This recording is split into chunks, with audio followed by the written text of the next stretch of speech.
Tuhan bersamamu. Dan bersama rohmu. Inilah Injil suci menurut Lukas. Muliakanlah Tuhan. Sekali peristiwa, datanglah beberapa orang Saduki yang tidak mengakui adanya kebangkitan. Mereka menceritakan seorang wanita yang dinikahi berturut-turut oleh 7 orang bersaudara yang semuanya mati tanpa meninggalkan anak. Dan mereka bertanya, siapakah yang menjadi suami wanita itu pada hari kebangkitan? Maka jawab Yesus kepada mereka, orang-orang dunia ini kawin dan dikawinkan, tetapi orang yang dianggap layak mendapat bagian dalam dunia yang lain dan dalam kebangkitan dari antara orang mati tidak kawin dan tidak dikawinkan. Sebab mereka tidak dapat mati lagi. Mereka sama seperti malaikat-malaikat dan menjadi anak-anak Allah karena mereka telah dibangkitkan. Tentang bangkitnya orang-orang mati, Musa telah memberitahukan dalam nas tentang semak duri di mana Tuhan disebut Allah Abraham, Allah Ishak, Allah Yakub. Ia bukanlah Allah orang mati, melainkan Allah orang hidup, sebab di hadapan Dia semua orang hidup. Demikianlah sabda Tuhan. Terpujilah Kristus.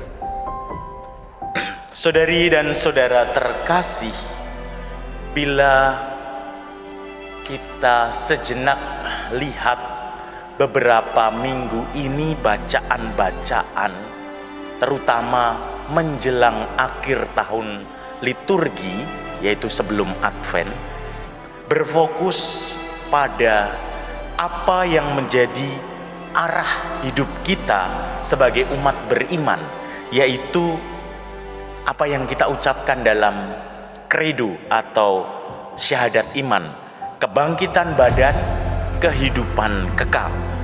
Sederhananya, kebangkitan badan dan kehidupan kekal itu adalah persatuan utuh dengan Allah yang memberi hidup. Orang Katolik percaya kematian itu bukanlah kata akhir, karena dengan kebangkitan dari Kristus kita punya harapan akan hidup kekal sebagai anak-anak Allah secara utuh.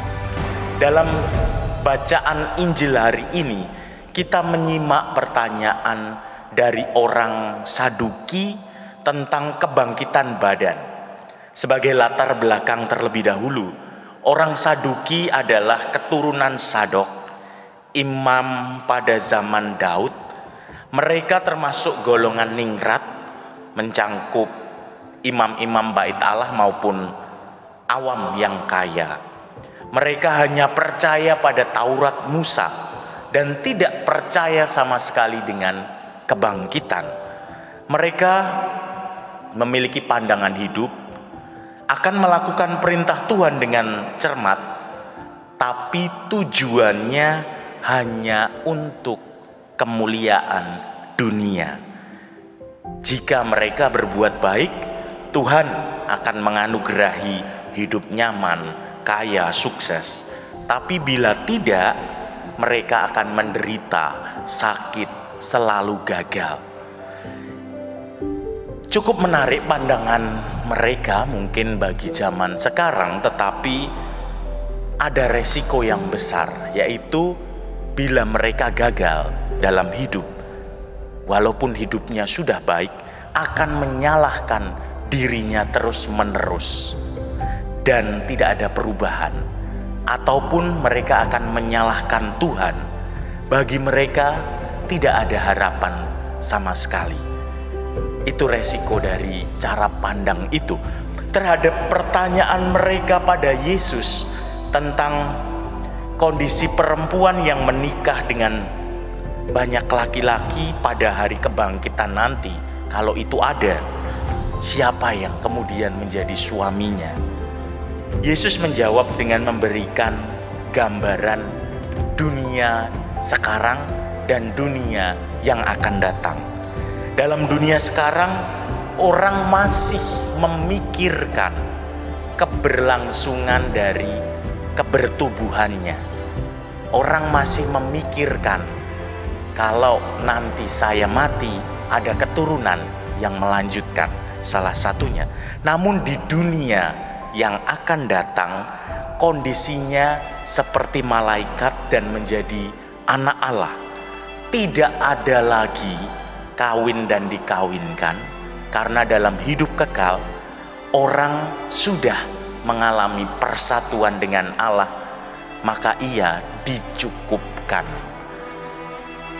Untuk mengantisipasi arah berpikir orang Saduki yang hanya memikirkan yang penting hidup sekarang dan mereka mapan tanpa punya harapan nanti setelahnya bagaimana, atau menjudge negatif orang lain, Yesus kemudian menjelaskan isi kitab Musa yang mereka percaya, bahwa sejak awal mula Allah memperkenalkan diri sebagai Allah orang hidup.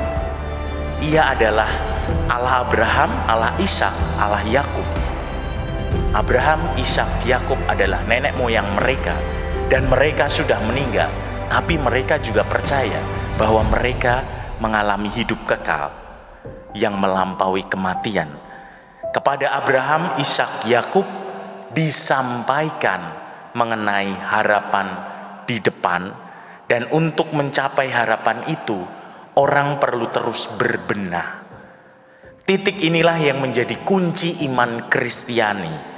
Kita tidak hanya perlu hidup mapan di dunia ini, tapi juga perlu punya harapan pada hidup kekal, sehingga semangat hidup di dunia tidak terbatas memenuhi kebutuhan dan nafsu manusiawi, tapi mulai terarah pada kepedulian.